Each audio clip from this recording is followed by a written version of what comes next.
Just moments ago, the man convicted of murdering his pregnant sister, her unborn child, and her husband at a Labor Day church cookout. I really can't deal with my son right now.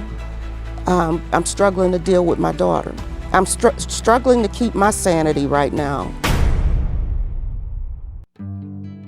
In this video, we're looking at two cases where family ties didn't just break, they turned deadly. The first is Maple Heights, Ohio, on Labor Day 2023. Stafford Park was filled with music, food, and families. But in the middle of the celebration, a long brewing feud exploded.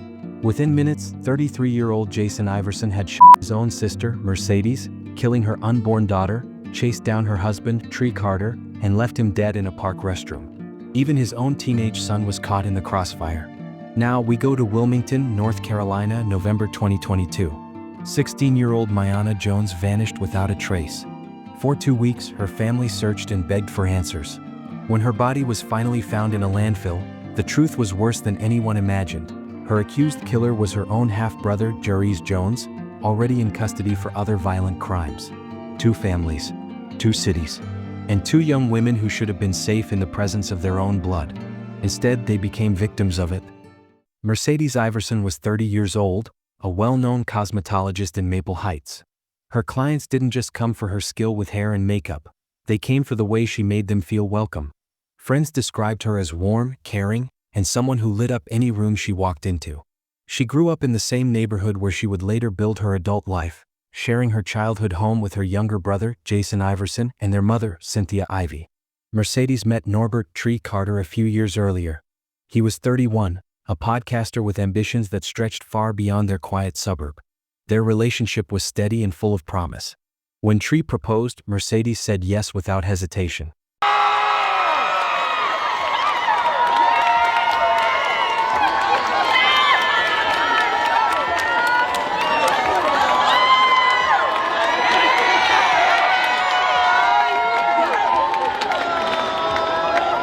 The wedding followed soon after, a joyful gathering that brought both families together. They didn't know it then, but it would be one of the last times the 2 families would stand side by side. Not long after their wedding, Mercedes discovered she was pregnant. She and Tree were overjoyed. They found out the baby was a girl and named her Eva. The nursery was ready, tiny clothes were already folded, and the due date in November felt like the start of a new chapter. Mercedes and Jason had once been close. They were only a year apart, and growing up, she had often stepped in to help him out of trouble. Even as adults, Mercedes was the sibling he could call when things went wrong. But over time, their relationship changed. According to their mother, Jason began holding a grudge against Mercedes.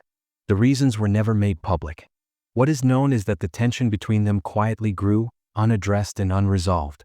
Jason was 29 at the time of the shooting. He worked at Walmart, had a 13-year-old son and another child on the way. By most accounts, he had no criminal record and lived a fairly ordinary life. But beneath the surface, there were signs of personal struggle. Cynthia later revealed that Jason was supposed to be receiving help for his issues, though as an adult, there was only so much she could do. Still, no one believed that whatever grievances Jason carried would lead to violence, let alone against his own sister. The connection between Mercedes and Jason was once built on shared childhood memories, mutual support, and family loyalty. In the end, that bond would shatter in the most public and irreversible way possible. If you're finding these stories meaningful or informative, please consider subscribing to our channel. It really helps us keep bringing you more content like this. On September 4, 2023, around 3:15 p.m., it was Labor Day and Stafford Park in Maple Heights was full of families. Mercedes and Tree Carter had only stopped by for a quick visit. They were there to drop off a stroller for Mercedes' mother, Cynthia Ivy, before heading back home. Jason Iverson, Mercedes' younger brother, arrived at the park unexpectedly. What happened next unfolded in minutes but would haunt everyone who saw it for a lifetime. As soon as Jason saw Mercedes and Tree, witnesses say he walked directly toward them. Words were exchanged and the conversation quickly escalated. Jason's voice rose, his posture stiffened, and the situation turned into a physical altercation. Mercedes and Tree, unwilling to create a public scene, tried to walk away. With Jason's 13-year-old son at their side, they headed toward their car. But Jason followed. In the parking lot, he pulled out a gun and began firing. Mercedes was struck in the neck. She collapsed, bleeding heavily, and though she was rushed to a hospital, both she and her unborn daughter, Eva, would not survive. One bullet grazed Jason's own son across the face, a wound that could have been far worse. Tree made a desperate attempt to escape. He ran back toward the park pavilion, heading for the restroom. But Jason didn't stop. He followed Tree inside and shot him multiple times. The sound of gunfire echoed through the concrete building, sending people in the park running for cover. Tree died on the bathroom floor before help could arrive. Panic spread across the park. Families grabbed their children, church members ducked behind picnic tables, and phone calls to 911 began flooding dispatch. Among those who called was a cousin of Mercedes, who could barely process what had just happened. 911, what's the address of your emergency? I got certified. My cousin is 30 weeks pregnant. She got Listen, is she breathing at all? no, it's everywhere. It's coming out Okay. of her mouth. Okay, all right. We're on the way, okay? Who shot her? Her brother. The Cuyahoga County Sheriff's Department. I have one black male down, multiple gun wounds at Stafford Park in the bathroom. Police officers from Maple Heights responded within minutes. Given the size of the event, they were already patrolling nearby. Witnesses pointed them in the direction Jason had fled, and officers located and arrested him shortly afterward without further incident. Crime scene investigators began piecing together the sequence of events. Spent shell casings marked the parking lot where Mercedes was shot. Inside the restroom, they found Tree's body and additional evidence confirming the pursuit and execution-style killing. From the start, detectives learned this wasn't random. Family members told them about a long-standing grudge Jason had been holding against Mercedes. The exact cause remained vague. No one offered specific details, but it was clear the tension had been simmering for years. Still, nothing in Jason's past, no prior criminal record, no history of violence, had indicated he was capable of this. The investigators prepared the case for the Cuyahoga County Prosecutor's Office. Jason was charged with 3 counts of aggravated murder for Mercedes, Tree, and unborn Eva, and 1 count of felonious assault for shooting his son. What began as a holiday celebration had turned into one of Maple Heights' most shocking crimes in recent memory, a triple killing carried out in front of dozens of witnesses, in broad daylight, by a man whose victims once called him family. The days after the shooting were heavy with grief. Maple Heights, a community used to coming together for block parties and church events, was now gathering for funerals. Mercedes Iverson's service was held first. Her casket, white and adorned with soft pink flowers, also held the tiny remains of her unborn daughter, Eva. Friends and family placed baby clothes, letters, and keepsakes inside, gifts meant for a life that would never begin. The sight of mother and child together in death left mourners in tears. Tree Carter's funeral followed. His family arrived wearing shirts printed with his name and a smiling photo, determined to remember him for his warmth and ambition rather than the way his life ended. Church members spoke about his plans for his podcast and his excitement about becoming a father. For Cynthia Ivey, the loss was almost impossible to put into words. She had stood in the park and watched her daughter and son-in-law die. She buried her only daughter and the granddaughter she would never hold. And she knew her son Jason was the one who caused it all. The relationship between mother and son ended that day. Siblings have squabbles, they have disagreements. Nothing would have ever made me think that it would have gone that far. Your son had never gotten violent like this in the past? Not to this extent. My kids grew up in church. And, he talked to a couple of people, he hugged them and whatever, and they were just horrified at what happened next. Because they never would have thought that, something like that would happen. I put my trust and faith in God. I really can't deal with my son right now. I'm struggling to deal with my daughter. I'm struggling to keep my sanity right now. She had a lot of friends. The family loved her. She was very outgoing. Cynthia refused to visit him in jail, refused to speak to him, and admitted she did not know if forgiveness would ever be possible. Tree's mother was equally resolute. Her grief came with anger that her son's life was taken by someone who should have been family. She spoke openly about her hatred for Jason, saying she would carry it for the rest of her life. The broader community struggled with the reality of what had happened. People who knew Jason described him as quiet, polite, and without any criminal history. To see him accused, and later convicted, of killing his pregnant sister and brother-in-law was almost impossible to process. Many asked the same question: how could something like this happen without warning? For those who were there that day, the sound of fire and the panic that followed would never fade. And for two families, the absence left behind would be felt every day forward. In the months after the shooting, the case against Jason Iverson moved through the courts. Prosecutors charged him with 3 counts of aggravated murder for Mercedes, Tree, and unborn Eva, and 1 count of felonious assault for injuring his 13-year-old son. At first, Jason entered a not guilty plea, forcing both families to relive the details as they prepared for trial. But in March 2024, he changed his plea to guilty on all major charges. The sentencing hearing was emotional. Family members filled the courtroom, wearing shirts with photos of Mercedes and Tree. The judge read the sentence: 3 life terms without the possibility of parole, plus 8 to 12 additional years for shooting his son. The time would be served consecutively, ensuring Jason would never leave prison. When given the chance to speak, Jason apologized. I had no right to take your son. And you're right, that was a very cowardly way to handle my business. And I'm sorry that I did what I did that day. I'm truly sorry for taking Mercedes away from us. It hurts like hell knowing that she's gone.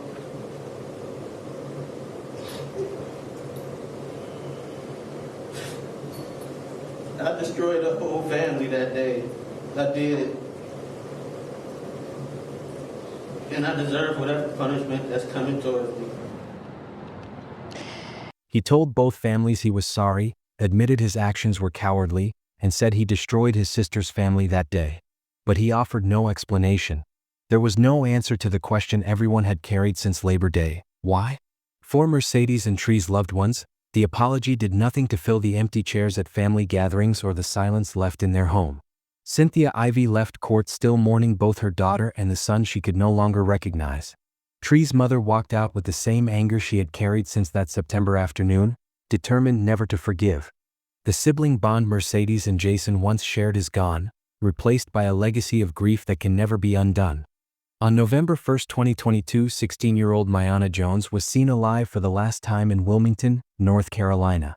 By the next day, her family was calling the police, desperate for help. They waited 3 long hours before an officer arrived to take the report. No Amber Alert went out. No urgent public notice warned the community. In those early days, friends and relatives searched on their own, posting her photo online, hoping someone had seen her. But as each hour passed, the fear grew. Then came a chilling turn. Police named 2 people of interest. One was already behind bars for unrelated violent crimes. The other was a familiar face, often seen by Mayana's side. Both had ties not just to the victim but to each other. For 2 weeks, search teams combed through landfills, marshes, and wooded areas. The public clung to the hope she'd be found safe.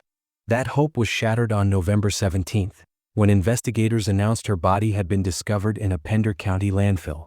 The revelation brought more than grief, it brought betrayal. The people accused of ending Mayana's life weren't strangers. They were family. Mayana Tanya Jones was born on November 11, 2005, in Wilmington, North Carolina, to her mother, Mia Sellers, and father, Maurice Jones. She grew up in the same city all her life, surrounded by the people and places she knew best. Wilmington wasn't just her home, it was her world. The streets, the Cape Fear River, the local high school football games, and the familiar faces in her neighborhood were all part of the fabric of her daily life. By the fall of 2022, Mayana was a junior at New Hanover High School. Friends described her as outgoing and easy to be around, the kind of person who could light up a group with her laughter. She had a warm, caring nature and was quick to stand up for others. Teachers noticed her determination. She balanced her schoolwork with a part-time job and still found time for her hobbies: listening to music, spending time with friends, and hanging out with her cousins. Her home life was complex but filled with family ties. She had siblings and half-siblings, including her 25-year-old half-brother Jurais Jones. On the surface, that connection might have seemed unremarkable. Many families have members with different backgrounds and paths in life. But beneath that, there was an unsettling difference in how their lives had unfolded. Mayana was just stepping into young adulthood, with dreams she hadn't yet put into words. Jurais' life, by contrast, had been marked by trouble. He'd been in and out of the legal system with a record that included violent offenses.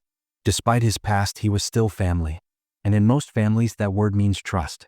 Those who knew Mayana never imagined that trust could be exploited in the worst way possible. In the weeks leading up to her disappearance, nothing publicly suggested danger. She went to school, saw her friends, and interacted with family. The last day anyone saw her alive was November 1, 2022.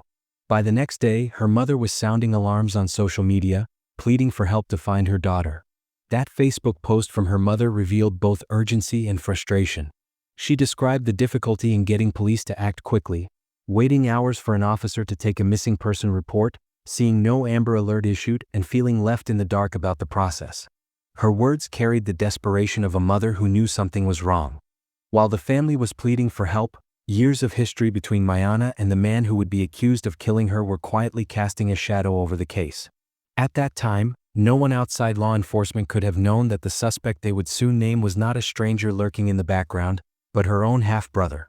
Family relationships are supposed to be a safety net, a place of protection. That's why what happened next struck so deeply, not just to those who loved her but to the wider community. To lose a child is devastating. To lose one at the hands of someone within the family adds a layer of betrayal that words can hardly capture. Even as the search for her began and as tips came in, the truth about what happened to Mayana would prove darker than many could bear to imagine. The investigation would reveal not just a killing, but allegations of sexual assault, incest, and a deliberate attempt to hide the crime. But in those first days before the full scope came to light, she was still just missing. Her friends shared her photo, her family knocked on doors, and strangers volunteered their time to help. To them, she was still the girl with the bright smile, the junior in high school, the daughter who should have turned 17 just 10 days after her disappearance. That is who Mayana was before the headlines, before the police press conferences, and before the court dates. A teenager full of potential, a daughter who was deeply loved, and a young woman who deserved the chance to live out her life far beyond the streets of Wilmington. The events that followed would forever alter how her name was spoken, no longer just as a friend or daughter, but as the victim in one of Wilmington's most shocking crimes. On November 1, 2022, was the last time anyone saw 16-year-old Mayana Jones alive. By the following day, her family knew something was wrong. Calls were made to the police, but help didn't come quickly. Her mother, Mia Sellers, later said it took 3 hours before an officer arrived to take the missing persons report. The delay, coupled with the absence of an Amber Alert, left her family frustrated and fearful that precious time was being wasted. In those early hours and days, the search for Mayana was frantic but uncoordinated. Her mother and friends turned to social media, sharing her photo and pleading for information. The case took on an even more urgent tone when just a few days later, another 16-year-old girl from New Hanover High School was also reported missing. While that second case would turn out to be unrelated, the coincidence stirred public concern. As tips came in, investigators began piecing together the last moments when Mayana was seen alive. Attention soon focused on someone close, her 25-year-old half-brother Jurais Jones. He was already in custody at the time, jailed for unrelated charges that included first-degree kidnapping, first-degree rape, and assault by strangulation in a different case. Police also identified his girlfriend, Randy Johnson, as a person of interest. On November 5, Johnson was arrested and charged with felony obstruction of justice for actions believed to have hindered the search. Williams Behind says the police scenes, searched the New Hanover investigators County were following landfill, leads form that pointed assisted to by a multiple grim possibility agencies, including that New Mayana's Hanover body County had been Sheriff's disposed Office, of in a landfill. FBI, Brunswick Acting on Search and this Rescue. intelligence, the Wilmington Police Department, joined by the New Hanover County Sheriff's Office, the FBI, Pender County deputies, and specialized search crews, began a painstaking search of landfill sites. Williams Searching a says landfill for police human searched the remains is a New grueling Hanover task. County landfill, Crews worked form long assisted days, by sifting through multiple tons of waste in agencies, difficult conditions. including New It Hanover required County Sheriff's cooperation between Office, multiple agencies, FBI, environmental Brunswick management Search teams, and and the Rescue, landfill staff. Pender County For nearly 2 Sheriff's weeks, the Office, work continued with no Wilmington guarantee of Fire, success. and Q On Center November for Missing 17th, Persons. the search ended in heartbreak. Investigators confirmed that Mayana's body had been found in a Pender County landfill. The news spread quickly through Wilmington, shattering any lingering hopes that she might be alive. With the discovery of her remains, the investigation shifted from a missing person case to a homicide. Evidence gathered pointed to an especially brutal crime. Arrest warrants revealed allegations that Jurais had sexually assaulted his half-sister on November 1st, the same day she disappeared, and then killed her. Additional charges of felony incest were filed, with prosecutors stating that Mayana was the victim in those charges. The case deepened when another arrest was made. Judy McKnight, Jerry's grandmother and the founder of a local support group for mothers who had lost children to violence, was charged with obstruction of justice. Investigators accused her of lying to police and interfering with their work. The fact that McKnight had built a public image around helping victims' families added an almost surreal twist to the case. The public reaction was swift and emotional. The idea that a young girl could be betrayed and killed by her own half-brother was shocking enough. But the involvement of close family members in allegedly covering up the crime fueled outrage. The district attorney's office announced that the case would be prosecuted as capital murder.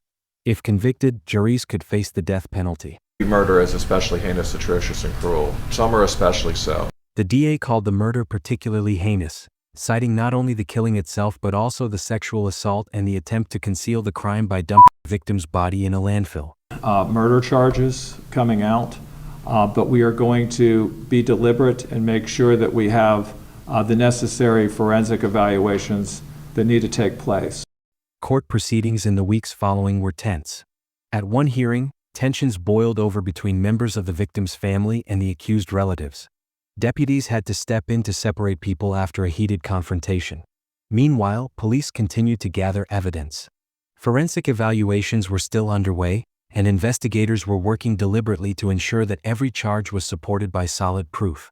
Randy Johnson remained in custody on a $100,000 bond, while McKnight was released on the same amount but ordered not to contact other suspects. Plans for her funeral came together quickly. Friends, classmates, neighbors, and relatives gathered to say goodbye to a girl who, just days earlier, had been walking the halls of New Hanover High School. Her casket was surrounded by flowers and photographs. Images of her smiling at school events, spending time with friends, and celebrating birthdays. Her mother, Mia Sellers, spoke about her daughter's kindness and the joy she brought to everyone around her. There was no mistaking the depth of her grief, but there was also determination in her voice. She made it clear she wanted justice not just for Mayana, but for other victims who never get the attention they deserve. Classmates wore shirts and ribbons in her memory, some unable to stop their tears during the service. Teachers and school staff attended as well, offering comfort to one another as much as to the family. For them, Mayana's death was not just a statistic, it was the loss of a young life full of promise. In the wider community, anger mingled with sadness. The revelation that her half-brother, Jerry Jones, had been charged with her murder was hard enough to process.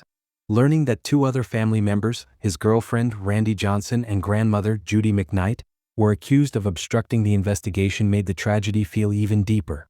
Public outrage was also directed at the system. Williams says Many police questioned searched why the it New had Hanover taken County hours for landfill, police to respond assisted to by the multiple initial missing person agencies, report, including New and Hanover why no County Amber Sheriff's Alert had Office, been issued. FBI, For Brunswick some, Search and these Rescue, delays Pender symbolized a County larger Sheriff's problem in Office, how missing Wilmington teens, Fire, and Q especially Center from for Missing marginalized Persons. communities, are I have treated. never seen. Vigils were held across Wilmington. People lit candles, prayed, and shared stories of Mayana.